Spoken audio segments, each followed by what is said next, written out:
Norway chess 2024-এ Indian young prodigy super grand master Praggnanandhaa হারিয়ে দিয়েছে ওয়ার্ল্ডের 1 নাম্বার খেলোয়াড় নরওয়ের চেস সুপারস্টার ম্যাগনাস কার্লসেনকে। আসেন আমরা গেমটা দেখে আসি। অসাধারণ গেম, সাথেই থাকবেন, আশা করছি আপনাদের অনেক ভালো লাগবে। প্রজ্ঞানন্দ হোয়াইট, ম্যাগনাস কার্লসেন কালো। So after e4, c5, knight f3, e6, d4, all are theory actually. a6, bishop d3, queen c7, and castling knight f6, queen e2, d6, c4. এটাকে বলা হয় যে সিসিলিয়ান কান ভেরিয়েশন। হ্যাঁ, after night bd7 idea 95 bishop night d3 করা তার idea actually. আপনার night c3 95 এগুলো আসলে যে টপ ক্লাস প্লেয়ার, এখানে সবাই এগুলো ধরনের থিওরি একদম থাকে, মানে হ্যাভিলি প্রিপারেশন নেওয়া থাকে। b6 f4, so text queen text d3, queen b7, bishop b7। নাও এখান থেকে আসলে গেমটা স্টার্ট। এখানে প্রজ্ঞানন্দ দিয়েছে খুব অ্যাটাকিং মুভ f5। তো আমি খুব অবাক হলাম, এখানে ম্যাগনাস কার্লসেনের মতো প্লেয়ার সে এখানে খেলতে পারতো সিম্পল e5, আপনার night c2, রুক c8 is equal, actually more or less equal. কিন্তু ম্যাগনাস কার্লসেন দিয়েছে খুব হতাশাজনক চাল আসলে, কুইন d7। আমি নট শিওর ম্যাগনাস কার্লসেন এই ধরনের চাল কিভাবে দেয়। আপনার বিশপ g5, কার্লসেন দিয়েছে bishop e7 and rook a d1, and look at this, already হোয়াইটের অ্যাডভান্টেজ, সব পিস অ্যাক্টিভ। এখানে আমরা দেখি যে হোয়াইটের অল পিস আর অ্যাক্টিভ, সবগুলো পিস কিন্তু অ্যাক্টিভ হয়ে আছে, কিন্তু কালোর কিন্তু এদিস রুক এইগুলো খেলা এখনো আসে নাই, এবং মেইন সমস্যা যে কিং কিন্তু এখনো ক্যাস্টিং হয়নি আসলে, main problem. So Magnus Carlsen play rook c8 and now Praggnanandhaa play queen e2। Why queen e2? Because hoping for, এখানে মেইন আইডিয়া তো এই যে এখানে খেয়ে দেবো এখন, এটা টেক্স and bishop এখানে খেয়ে দেবো, and now further this check, this game is over actually. Another planning is sometime e5 টাও কিন্তু এক্সেলেন্ট মুভ আসলে, যদি ক্যাসলিং করে সেরকম, and like castling then even e5, game is over, because এই কুইনটা যেহেতু এখানে আসছে এই সাইডটায়, সো it cannot take, এখানে চাইলে আমরা এইভাবে খেয়ে দিতে পারি, so loss. So Magnus Carlsen কারণ e5 খেলতে হচ্ছে আসলে, so is already position is very good for white now. After bishop f6, knight c2, idea knight e3, knight d5.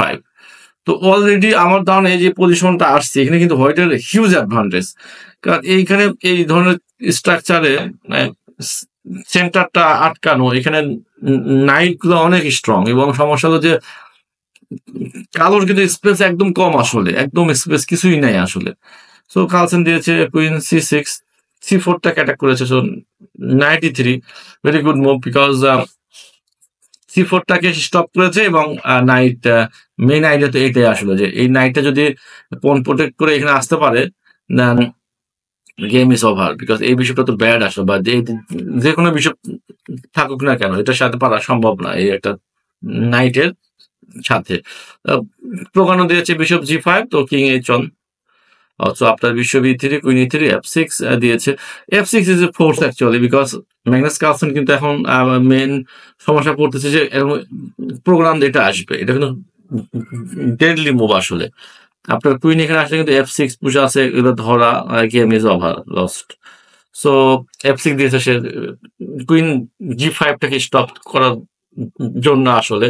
এখানে কিন্তু কুইন টেক্স c4 খেয়ে দিলে just f6, g6, queen b6 and couple of variation, game is lost. So f6, after f6 as played Praggnanandhaa b, এখন ছেড়ে দিয়েছে d5, Magnus Carlsen desperate counter play করার জন্য আসলে। So now played Praggnanandhaa night d5, so এখনো কিন্তু castling হচ্ছে না, বিকজ ক্যাসলিং গুলোতে এক্সচেঞ্জ যাচ্ছে চলে, because after castling night just e7 শেষ, lost. So after queen c5 not play exchange, এখানে এক্সচেঞ্জ করার কোনো মানে হয় না, এবং এই কুইনটা আমরা এখানে চেক দেবো,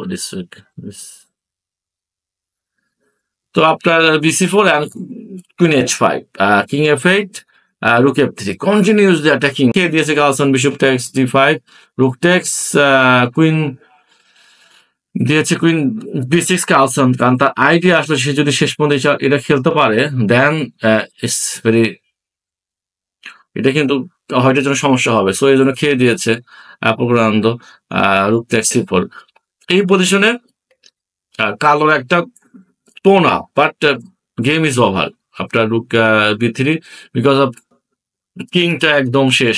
কালোর ব্যাক রাখে কিন্তু কালোর সে অবস্থা নাই যে কিংকে প্রোটেক্ট করবে আসলে।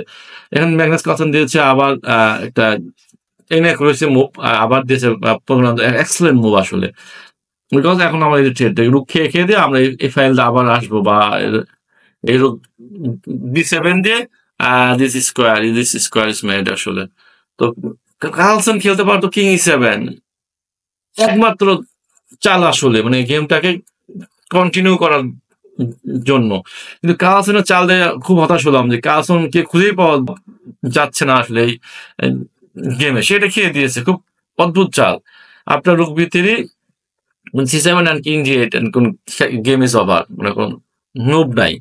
G6, King B, Queen B1, and now এটা একদম ডেডলি আসলে, এবং এখানে আসতে পারি আমরা, এখানেও কিন্তু আসতে পারি যদি কিং উপরে ওঠে, কোনো জায়গায় ওঠে, এবং ফলোড বাই কুইন B3 দিয়ে চেকমেট করার আইডিয়া করা যায় এখানে। হ্যাঁ, তো সে এখানে দিয়েছে queen C5, so first Rook B7, G5 and King H2 first, must remember দিয়েছে। এখনো কিন্তু মিস্টেক করার একটা সুযোগ আছে, এই ধরনের মিস্টেক যদি আপনি করেন দেন ম্যাগনাস কার্লসন এখানে চেক দেবে, draw, so is a draw. তো এখানে দিয়েছে প্রজ্ঞানন্দ কিং H2, আপনার Rook G8, queen queen B3 and checkmate threat now. So Carlson played here D5 and Rook takes A7, game is over। Magnus এখানে design করে দিয়েছে